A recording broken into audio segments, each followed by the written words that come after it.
ममता का भी वही हाल होगा जो दिल्ली में हुआ। अरविंद केजरीवाल का जिक्र किए बिना पीएम मोदी ने निशाना साधा है। नमस्कार, न्यूज 18 का डिजिटल प्लेटफॉर्म आप देख रहे हैं और मैं हूं रितु सिंह। सिंगूर की धरती बंगाल में सत्ता परिवर्तन की धरती मानी जाती है। लगभग 15 साल पहले ममता बनर्जी ने इसी धरती पर आंदोलन की बदौलत पश्चिम बंगाल का सत्ता हासिल किया। अब इसी ऐतिहासिक सिंगूर में पीएम मोदी ने विशाल जनसभा को संबोधित किया। उन्होंने राज्य की सत्तारूढ़ तृणमूल कांग्रेस यानी टीएमसी पर तीखा हमला बोला। प्रधानमंत्री ने भविष्यवाणी की कि जिस तरह दिल्ली में हुआ था, ठीक वैसा ही हश्र बंगाल में ममता बनर्जी की सरकार का होने वाला है। पीएम मोदी ने अपने भाषण में दिल्ली विधानसभा चुनाव 2025 के नतीजों की बात की। उन्होंने याद दिलाया कि कैसे दिल्ली में 12 साल तक शासन करने वाली आम आदमी पार्टी को जनता ने सत्ता से बेदखल कर दिया और बीजेपी को एक तरफा जीत दिलाई। पीएम मोदी ने कहा कि दिल्ली का उदाहरण सबके सामने है।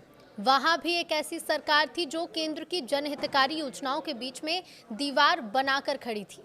दिल्ली की जनता को आयुष्मान भारत जैसी योजनाओं के लाभ से वंचित रखा गया, लेकिन मतदाता अब जागरूक हो रहे हैं। दिल्ली के लोगों ने विकास में बाधा बनने वाली सरकार को सजा दी, उन्हें सत्ता से बाहर का रास्ता दिखा दिया। ममता दीदी की भी सरकार उसी रास्ते पर चलेगी। पीएम मोदी ने दावा किया कि बंगाल में तृणमूल कांग्रेस ठीक उसी रास्ते पर चल रही है जिस पर दिल्ली में आम आदमी पार्टी सरकार चल रही थी। उन्होंने आरोप लगाया कि राजनीतिक अहंकार के कारण टीएमसी केंद्र सरकार की कल्याणकारी परियोजनाओं को राज्य में लागू नहीं होने दे रही है, जिसका सीधा नुकसान बंगाल के गरीबों और आम नागरिकों को हो रहा है। ममता सरकार पर सीधा निशाना साधते हुए पीएम मोदी ने कहा कि तृणमूल को मोदी से समस्या हो सकती है।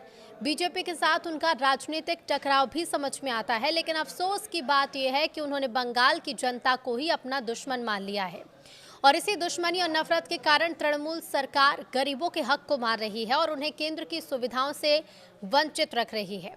प्रधानमंत्री ने सभा में मौजूद भीड़ को संबोधित करते हुए कहा कि जो लोग देश के विकास में बाधक बन रहे हैं, जनता उन्हें सबक सिखाने का मन बना चुकी है। उन्होंने त्रिपुरा का उदाहरण देते हुए बताया कि कैसे डबल इंजन की सरकार यानी केंद्र और राज्य में एक ही पार्टी की सरकार होने के विकास की गति तेज होती है। पीएम मोदी ने हुंकार भरते हुए कहा कि बंगाल की जनता भी अब इस निष्ठुर सरकार को उखाड़ फेंकने और विकास की मुख्यधारा से जुड़ने को तैयार है।